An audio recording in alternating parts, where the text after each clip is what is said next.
I never thought that it would end up here. I always thought it might be a little hobby, but probably made about, I don't know, 5 or 6 thousand pounds. I know we're in pounds here in the UK. Yeah, yeah. Okay. Welcome, everyone. I have a very special student with me today, Sithee Povey. I hope I'm saying that right. That's Um, right. so she has like this beautiful English accent. I told you that was going to be a Thanks. plus with those Americans, right? So they took our Modern Calligraphy 201 course back in 2021. She's grown her calligraphy business just really organically, step by step, like taking things one thing at a time. And then she posted recently about something exciting, like an exciting opportunity she got. So I was like, "Oh, Cynthia, what are you up to? Let's get you on here. Let's like talk about your whole journey." So that's what we're gonna do. Um, so welcome. And we're Thank going to you. start with just like, how did you get interested in calligraphy in the first place? Just want to say thank you for having me on here. I'm so excited Yeah. to be here. So yeah, I feel like I've always looked for a creative outlet. I've tried so many different things. I've tried like watercolor painting, drawing, even decided to become a makeup artist at one point. I've always looked for something creative because that's kind of what I felt happiest doing, but Yeah. I've never been in kind of a creative job or anything like that. I kind of went down the education route.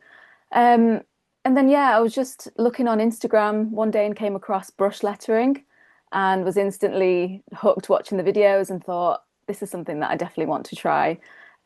Bought some brush pens, thought, yeah, I'll be able to copy it straight away. And yeah, that clearly didn't happen. Um, but it wasn't until my husband bought me my first calligraphy kit. He bought me a proper dip pen calligraphy kit. And that's when I decided to properly give it a go. And when COVID hit, that's kind of when I started practicing and learning just but through my own means. And yeah, I was absolutely hooked straight away and realized that this was actually the thing that I've been looking for. Yeah. Oh, sounds like it's like the classic love story when you find Yeah. something that actually like draws you in and you just kind of like can't help practicing. But what was it? It sounds like you kind of got like some of the basics and you were learning that and you were really like, keen on practicing. What was it that made you want to do our 201 course? Yeah, so I feel like unless I copied something, I wasn't really able to create. And obviously, I didn't want to be copying other people's work. Yeah. And I wanted to learn how to do it myself. And I think because I was looking at a lot of calligraphy videos online, I came across Crooked Calligraphy, and saw that you were doing the MC 201 course. Mhm. And it just felt like the right timing and felt like the perfect way to learn it through an expert and have that sort of sense of community as well. Mhm. Because I think obviously during lockdown, it was a very isolating time. And I think it was nice joining something where you were part of something as well. I think it Yeah. was a big thing for me. And honestly, yeah, I did go back and forth a little bit about whether I was going to do it or not, about whether I can teach myself, but it was the best decision I made. Okay. Yeah, because I know in the past you've told me like I kind of struggled with the price. Our courses are not cheap for everyone out there who's like they're not Yeah. like a $97 nothing. It is an investment. So what made you like kind of iffy on the price? Maybe I could teach myself. I taught myself so far. What made you take the Yeah, leap? I really liked that there was weekly projects. So it was Mm, weekly projects. There was real feedback as well, from real people. And yeah, your live videos were great to get that immediate feedback. yeah. Um, and I really like the Facebook group as well. Like Yeah. I've got so much from that Facebook group, even Yeah. now, like 4 years on, I still use that Facebook group. Yeah, we're gonna talk about that for Yeah. sure. I love how much you've just like participated and really taken advantage of that. But did you have like any business aspirations, like kind of going into calligraphy? Like what were you thinking? It was just going to be a hobby, or were you going to actually make some money off of it? I think I always wanted to turn it into a business actually. Oh, okay. Think when I started doing it, I loved it so much that I thought actually this would be great to make money from. And I saw other people making money from it, and I thought, well, Yeah. why couldn't I? And coming from a teacher background as well, I thought maybe this like teaching calligraphy could be a natural progression as well. Yeah. Um, and I kept getting told by family and friends that I should should take that leap and sell because I was creating things for a long time for family and friends, Yeah. and getting good feedback. So yeah, it is something that I felt like I always wanted to do. Okay. Obviously, imposter syndrome and feeling like I wasn't good enough for a long time. Yeah. It My friends and family were really the driving force, which helped massively. Yeah.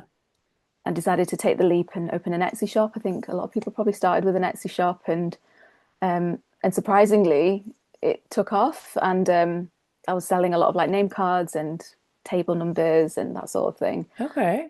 That's kind of how I started, and it's just kind of evolved from there. Oh, wow. That's awesome to hear. But it sounds like you say that your friends and family were kind of the driving force behind it all, but I want to reflect some of that back on you, and you were obviously sharing with your I friends and was, family.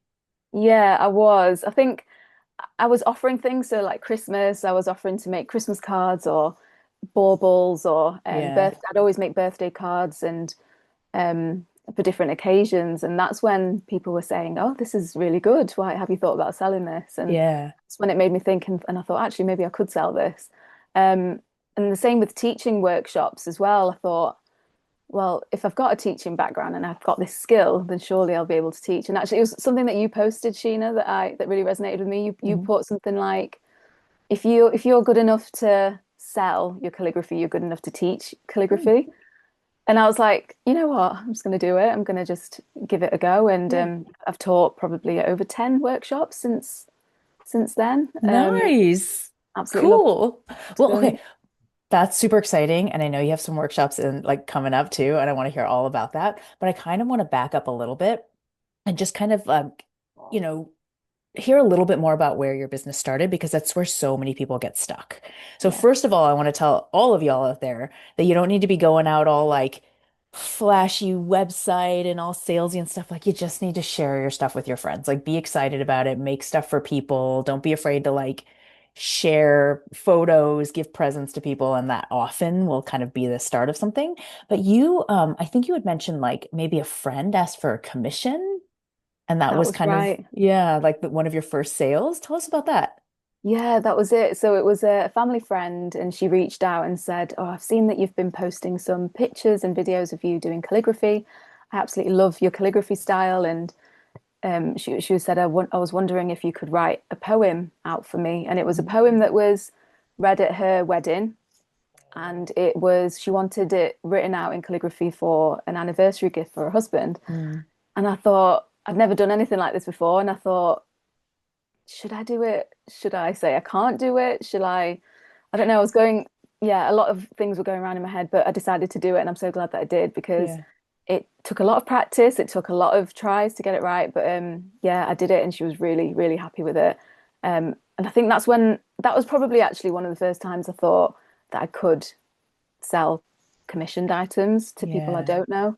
Um, because if she was willing to reach out and pay for something like this, and I'm Hmm. sure other people would. And Yeah. then yeah, I did start offering handwritten poems and quotes and Yeah. songs. I've done songs as well, and that was really lovely to do. Okay. Amazing. That often happens with my students where like one of your first jobs comes because you are kind of willing to put yourself out there with your friends and family and say yes to a project, even though it's really scary. And I tell you, you learn the fastest. When you have an Yeah, actual project in front of you, you want to make it perfect. Like you just learn how to do all that stuff, like way more than if you were just practicing kind of on your own, right? In a absolutely. studio. Yeah, Yeah. I think I was just going to say I think I went through like reams and reams of paper and ink trying to do get that right, but yeah, Yeah. it was worth it. And you were being paid to Yes, learn something that was like really exciting and like fulfilling at the end. So that's exactly. super cool. So what has happened since that kind of beginning of your business? Tell us a little bit about what has happened with your business since then. So yeah, so many things. So yeah, like I said, I've taught calligraphy workshops, and then I was getting married in 2022, and I Oh, think congrats. thank you, and I think a lot of other people have had this similar journey with calligraphy actually that I've heard of. That I decided to do all my own wedding invitations and stationery, because wedding invitations was something that I wanted to get into creating, but I didn't quite have the skills at that point. But I thought, what better way to learn than doing my own?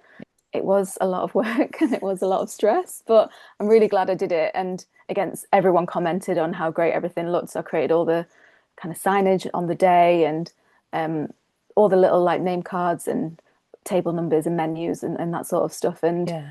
then I realized that actually weddings was what I wanted to focus on. And so that's how I've kind of evolved really to create a niche for myself in the wedding industry.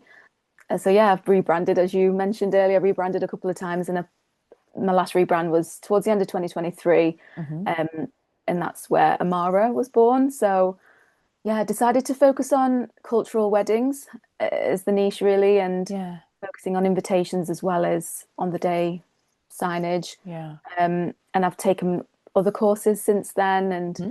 to try and develop my skills, particularly in the Adobe suite, and because all Yes. that was very new to me, Yep. not having a design background. And again, I did want to throw my laptop out the window a few times, but we got there. We got there. Very cool. Okay, so for everyone who doesn't have as like a deep knowledge of your journey, I just want to recap because it's so cool. I think the way that you have like just really gone step by step with this calligraphy business. The key here, folks, is that you didn't wait for like the perfect idea or for everything to be perfectly planned out or polished to just start. So you started with the name just Sithee Scribbles. I remember on Instagram, and maybe you had a website too, and you're like, yeah, I'm just choosing a name. It's got my first, I think that was one of my pieces of advice too, is like, don't get stuck. Just put your first name in there, choose something that has to do with writing or calligraphy or creativity, and just go. And you did like commissions and at your Etsy shop and stuff, and maybe some teaching. And then I remember you rebranded to Perfect Pen Designs.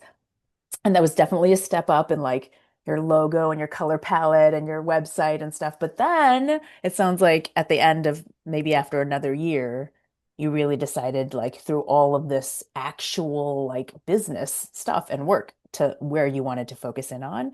It sounds like you found like a really cool niche, not just weddings, but cultural weddings. And that's where you've kind of found your Absolutely. sweet spot. Oh, Yeah. that's so cool. Like it took 3, 4 years. Yeah. But it's been a lovely journey where you're just like making money and you're learning the whole time and you're kind of like slowly getting there.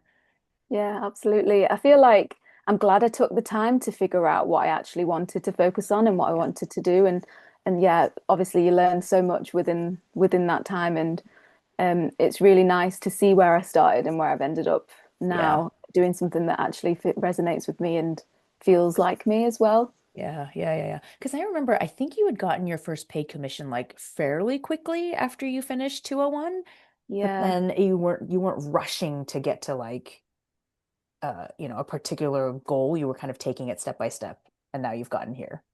Very, yeah. very cool. So tell us about what have been some of like the biggest wins and some of the biggest struggles with your business so far. So there's been a lot of wins, and a lot of struggles to be Yeah. fair. Yeah, Um, let's be real. Yeah, if I'm honest. So I guess some of the wins have been that I've met a lot of different wedding suppliers and kind of I feel like I've built a lot of good connections with different couples as well of Hmm. weddings that I've done. Been to like networking events and done wedding fairs and styled shoots. So recently I got an email, a very exciting email, where I was approached by a really well-known company, and they wanted a regular calligrapher in my local area who can do handwritten salutations on letters, and they wanted this 10 times a year, 100 letters at a time. And they were looking for someone local who can actually come to the shop, to the printing shop, and do them there and then. It was a real pinch me moment because I never thought that such a big company would ever reach out to me. Hmm. But they did.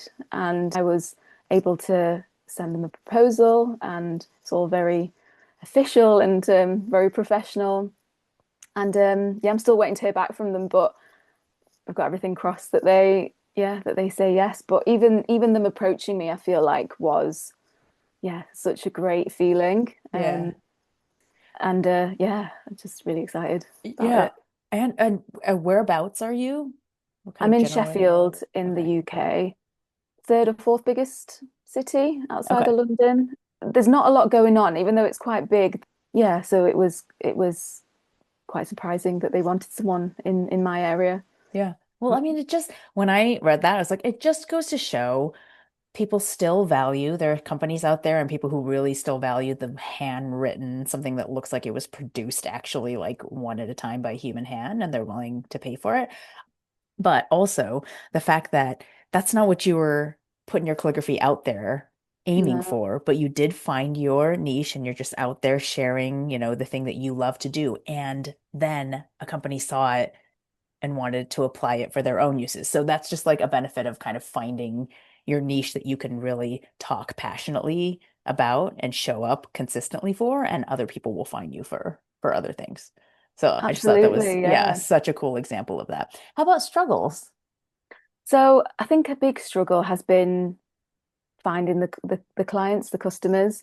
I'm sure like a lot of other business owners, it's the same thing. Yeah, And I guess make like standing out from the crowd because there are lots of people doing wedding stationery and calligraphy, and yeah, it's about finding what my niche was. And but I think that's why it's taken me a long time to figure out what the niche was, because I was trying to do a bit of everything, and I think that was yeah, part of the problem actually. I was taking on everything and saying yes to everything because I wanted to get myself out there. But I think now I know what I want and what I don't, hmm, um, and what kind of customers I want and and which ones I don't want. And I think that's helped a lot. Actually, I've realized I've started to say no to certain customers as well who I feel like oh, don't fit with my brand, I guess, or yeah, what I'm trying to create, which I never thought would happen either. yeah, yeah. No, it's the biggest like problem to be solved by like every single business out there, whether Yeah. you're like a mom and pop retail shop or like a giant online education company or like everything in between. It's how do you get in front of the people who are going to be your like best customers and kind of stand out amongst the crowd. But it sounds like you're doing it in the ways that matter, just like the networking, finding the connections with people who are going to come across those clients too, and maybe feed them to you, and just, developing like those kinds of networks. All right. So, with your business, with like all the cool stuff that you've done, you've gotten into wedding stationery, you've taught workshops, you've got this like huge inquiry from this huge company, you've done all bunch of commissions and stuff. Um, Looking back, would you recommend Modern Calligraphy 201 to others? Was it worth the investment? Absolutely. It's honestly been the best investment I think that I've ever done because it's something that I wanted to do and something I really enjoyed, and I've got so much out of it as well. So Yeah. I would say that I've definitely made back the money that I spent on it, Hmm. even though I was not sure whether to go for it at the start. Yeah. But I've made it back and much more since Yeah. doing the course. So Do you feel yeah. comfortable sharing like around how much you've been able to make with your calligraphy? Yeah, so I think since I finished the course in 2021, so I'd say Mhm. over the last 4 years, I've probably made about, I don't know, 5 or 6 thousand pounds. I know we're in pounds here in the UK. Yeah, Uh, yeah. so yeah, that's so much more than what I paid for the course. Yeah, And amazing. yeah, I would say if anyone's on the fence, I think just do it and just invest and Mhm. thank yourself later on. I was going to ask actually, what is like a piece of advice you would give to anybody else who's kind of in your shoes, who's thinking, I really enjoy calligraphy. Maybe I can turn it into a business, but like all the imposter syndrome things, and I've never done this before, and I'm like not in a creative job. And what advice would you give them?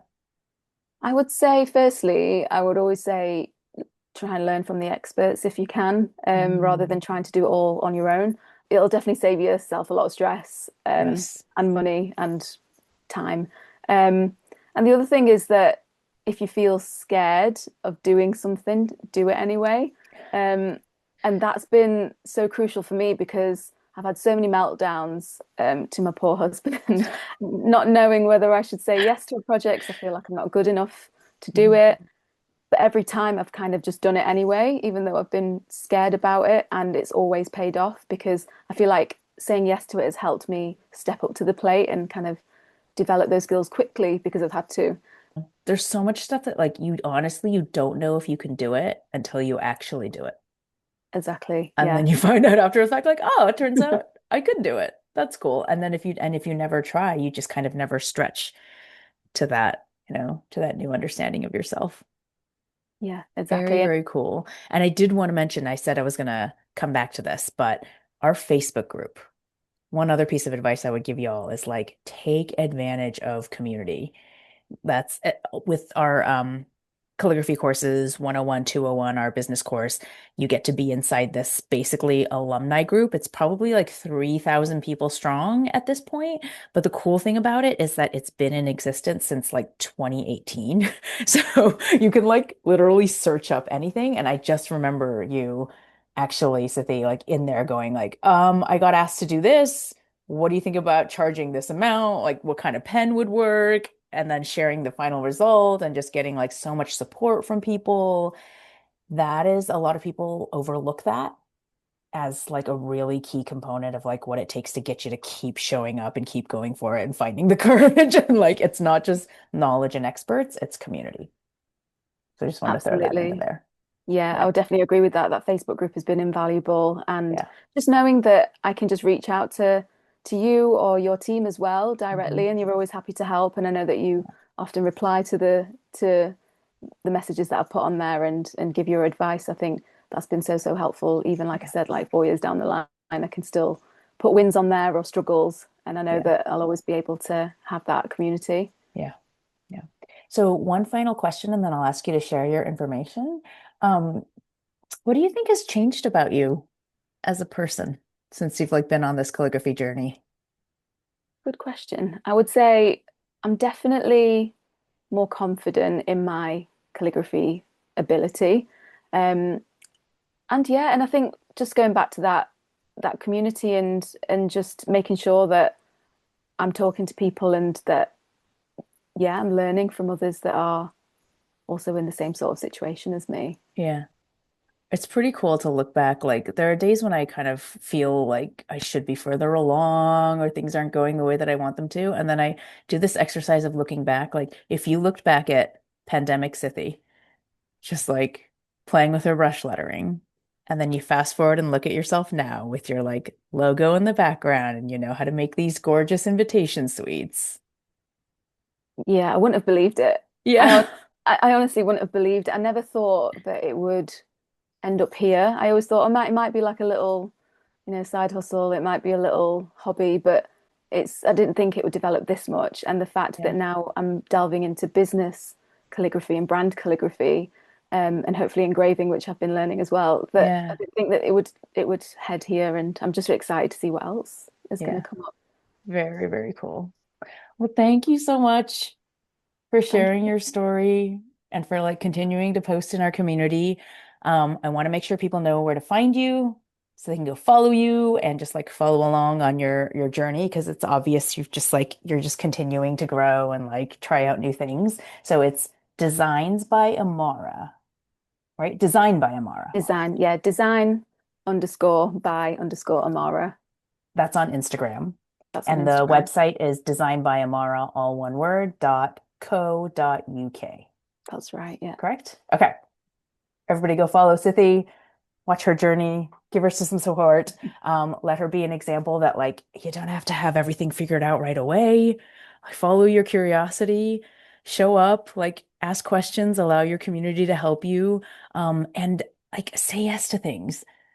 And you'll find that you can stretch yourself to fit like a new, sort of more courageous, confident version of yourself that you will be Absolutely. surprised with in like 4 or 5 years to come. Yay! Yay. Thank you so much for talking with us, Sithee.